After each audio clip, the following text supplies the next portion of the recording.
It's interesting. I've been doing a lot of workshops recently, and I do apologise now for the voice. And it's much needed, and I'm doing a lot of talks at this kind of thing because I'm finding it's very easy to talk about all the things you can do in daily life, you know, the obvious things, which I don't even need to list. And I know on the Great Collaboration, they've got a list of things that you can do. And greening up your finances comes right at the bottom because nobody quite knows how to tackle it. And we keep hearing, yeah, we can do really great things. We can green up our pensions. We can go for a green bank. But it's like, how do you do it? And where do you go? So I only have 20 minutes, which is not long at all, because I could talk for a lot longer. And it's really, I'm just going to talk about what a green, and although I've called it my green pension, this applies to any savers, savings, ISAs, banking, where they invest. So it's all very similar. The whole ethos behind it is very similar. Now I've got this clever thing. How do I get to the next one? Like that. Very quickly, my story, just so as you know, I, straight out of university, which was a French degree, I fell into financial services at a time when it wasn't really a very nice place to be, actually, in all fairness. And I didn't move for 37 years, which is where I am now. Found that I enjoyed it. In fact, I enjoyed the relationship with clients, but the whole investing thing, I didn't enjoy at all, actually, when I look back on it. It's so performance driven, you know, how are your clients' investments doing? How much money can you get for them? And it was so target driven as well, and it wasn't much fun. And so I got to 2 years ago and I thought, I really don't want to be part of this anymore. So actually officially left, but then I went on a retreat and the people on the retreat said to me, hang on, don't leave completely. You've got so much to offer. Why don't you bring your experience and your skills and link it up with the whole world of sustainable investing? So that, it just, you know, it brought my two passions together. It's just perfect. So now I am a financial activist, there's no question. I'll try next one. Yeah, so what I'm going to be talking about is the power, particularly in our pensions, because that's what, believe it or not, that's where we have most money. But just how powerful it is if we start to make different choices and investments. And this, according to an Oxford University report, going vegan above all else is probably the single biggest way to reduce your impact on the planet Earth. So I know that forms one of the list on the Great Collaboration. And I followed that up with, I don't know, in fact, talking to people today, I thought everybody would have come across Make My Money Matter, but they haven't. It's a website designed by Richard Curtis of Red Nose Day fame and Blackadder fame, and he did the Live 8 concerts. His approach was, why can't I do for pensions what I've done for poverty and all that sort of thing? So that's where he started. It's a brilliant website. The research he does is really good, but he doesn't offer a product. He's not an advisor. He's just saying, start thinking about your pension, talk to your employers. He does a lot of that. And one of his statistics is greening your pension's powerful, greening it's 21 times more effective at cutting carbon than stopping flying, going veggie, as opposed to vegan, and switching energy supplier combined. So we've got vegan being 20 times more effective, and then actually doing something with your pension 21 times more effective.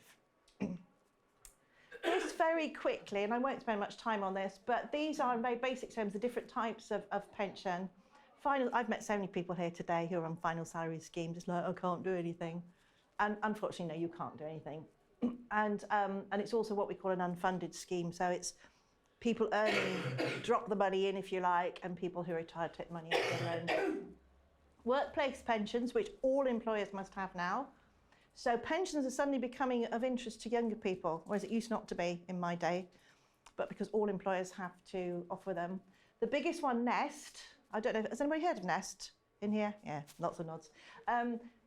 That's because it's the government-backed scheme, it's the cheapest and the quickest. So when people were forced into taking out, providing workplace pensions, Nest was the obvious choice. Then you get personal pensions. If you've got personal pension, great, because you've got the biggest choice of anybody. And then talking about transfers, because you can move money around. So ultimately, when my green pension comes to fruition, obviously I'll be encouraging people if they're interested in this to move across. Right, keep going. There we go. So I find these figures a bit too big really to kind of grasp, but apparently there's 56 trillion invested in pensions that could be moved. And basically imagine what that money could do towards clean energy, affordable housing and medical research and all the things that are becoming so important to us. And that's 56 trillion that is in our hands as individuals. And we have more power. That money is a greater percentage than our government has access to. So this is why this message is so important. This slide I've just put up very quickly. Your average pension fund, old type of pension fund, by default, because it was easy, would invest in the FTSE 100 top companies. So I did this bit of research, and as you can see, so I've listed just some of them, and 7 of them are mining and metal, 3 are tobacco, 5 are in oil, gas and coal, and 4 are big banks. So that really shows you have no choice. If you're on one of those, what they call default funds, that is where the chances are you will be. And then quickly moving on. So these, again, you may or may not have come across these terms, but these are the 3 words or labels, if you like, being used now in the financial world to describe the different types of green funds. Ethical funds have been around for years. When I came in 1984, there was one good Friends Provident ethical fund.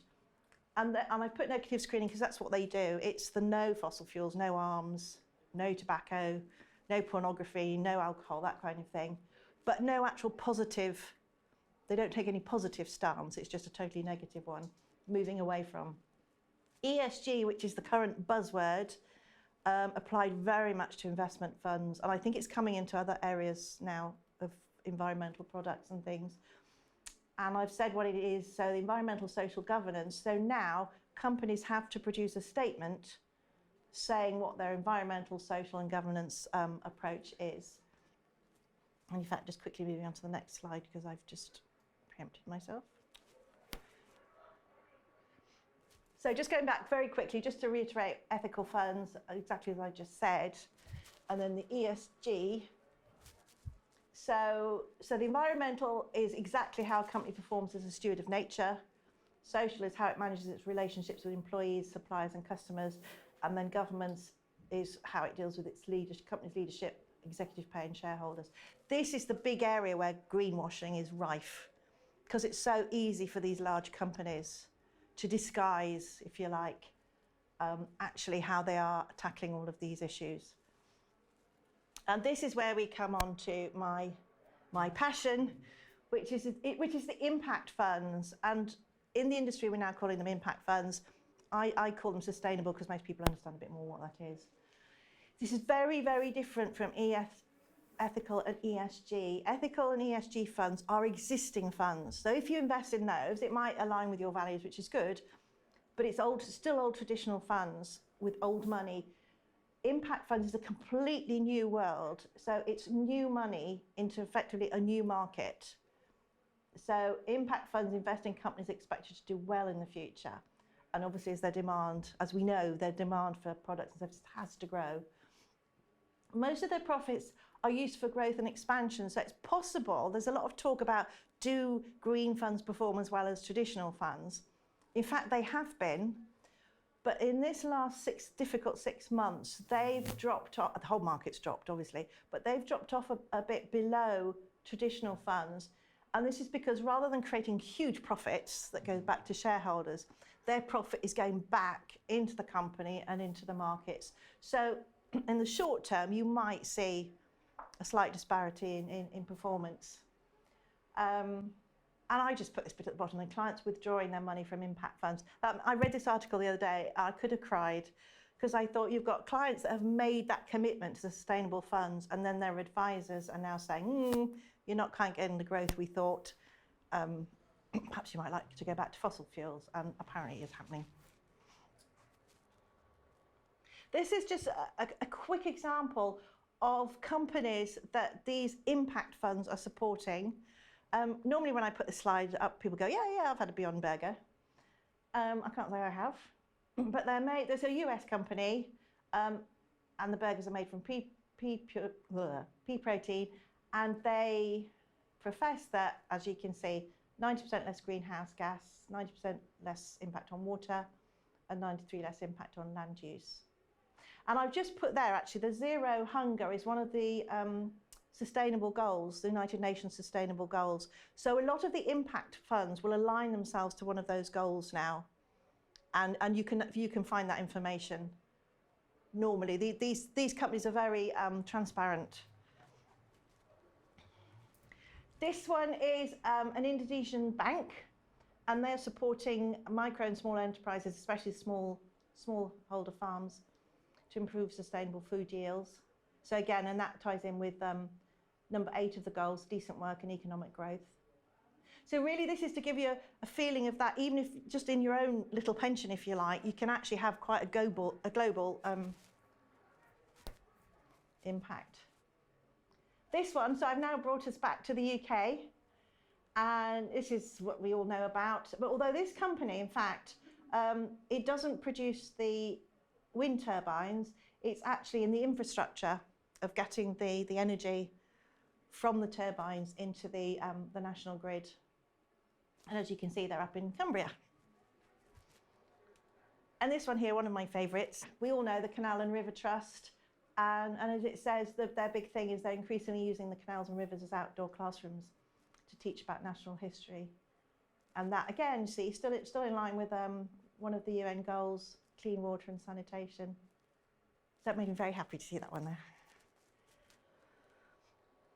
And you can now, because a lot of people I talk to are quite, not surprisingly, quite cynical. And, you know, it's kind of, how do we really know what impact we're making? And this, on quite a few sites now, you can find an impact calculator. This one is for a company I use, EQ Investors. And you can type in however much you've got, even if it's as little as 10,000 in an ISA or something, you can still type it in and it will tell you, it'll go through all of those and tell you exactly how many cars you've taken off the road, how much waste you've saved, how many patients you've helped, and so it goes. And it's just a nice little, it just personalises your investments a bit more. And this, I've done this obviously about my whole thing about my green pension is I'm creating this, developing this product which is totally transparent and totally green. So a client can invest and not even have to worry about where their money's going, just know automatically. And I want to keep it very simple as well. But I've just shown you that this structure there that I've shown you here applies to most pension funds. So you've got the investor, obviously, which is you. Then in this case, prevention provider, my green pension. But we could stick in there Scottish Widows, Nest, Aviva. Aviva is such a big one. It seems like Aviva's taking over the world. And they have so many pensioners. And then beneath the pension, so let's put Aviva in there, for example. Then beneath that, they will have their investment fund managers. I'm using EQ for my pension. But that's where you will have your investment fund managers. And then beneath that, you will have the investment funds. So these are just a list of green, sustainable investment funds. So you know if your money is in there, that it's absolutely as green as it could possibly get. And then from there, those are the fund managers. They invest into the bottom layer, which is actually the companies. So it's an incredibly layered process from the start to actually where your money is going. So it's not surprising. I think we're well known in our industry for sort of coating pensions investments in this sort of shroud of mystery, so that you all feel that you need an advisor or I don't know, somebody to help you along the way, and that really shouldn't be the case. So this I've just taken from what's called a fund fact sheet to just give you an idea. So those, I don't know if you can see that, but those funds that I've just listed, where it says top fund holdings at the top, so those are the fund companies. And then from those fund companies, they then go down to these underlying companies beneath. So all of these, you can actually just type in their website and find out exactly what that company does. So it's this way of penetrating all the layers, if you like. And if we go down to the one in the middle, Greencoat UK Wind, actually when I've done this before, people go, oh yeah, I've heard of Greencoat UK Wind. Because you can actually invest in them directly if you wanted to. You can just buy shares in them. But in this case, you're actually going through in your pension. And they provide, so they're not just one wind company, they actually provide a whole group. I think they've got about 10 in their portfolio that they fund and support.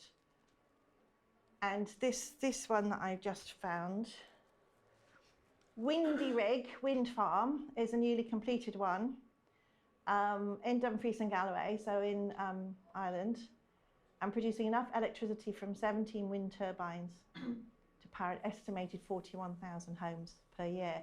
So this is, and actually that is onshore, isn't it? So going back to our dear old government, who's at the moment still banning onshore. I think this is a really good example of how the power of pensions and the funding of pensions can actually get behind these companies and support them. We've still got to wait for the government to lift that ban, though. And I was just going to, because that's actually the end of my presentation, and obviously I'd love to talk to you a bit more if anybody wants to ask a question. I was just going to finish with this. It's only a minute. Can't see it yet, can you?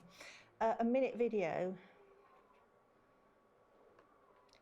about Windy Rig Farm. And unfortunately, it's best with loads of volume, but I couldn't get my speaker to work, so you'll just have to imagine the volume.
Yeah, so I just wanted to show you that because it's a sort of, it shows the journey, if you like, from, you know, however much disappearing out of your payslip or your, you know, or your direct debit out of your bank or something, that actually, if you make the right choices, it can actually end up somewhere like that, even if it's not something that you want to invest in directly. So I have whizzed through that because I know I didn't have much time. And obviously, if anybody would like to, because I can talk about this, I'm so passionate about it now. I can talk about it lots. Thanks, thank you very much, Joanna. Pleasure. Oh, thank you.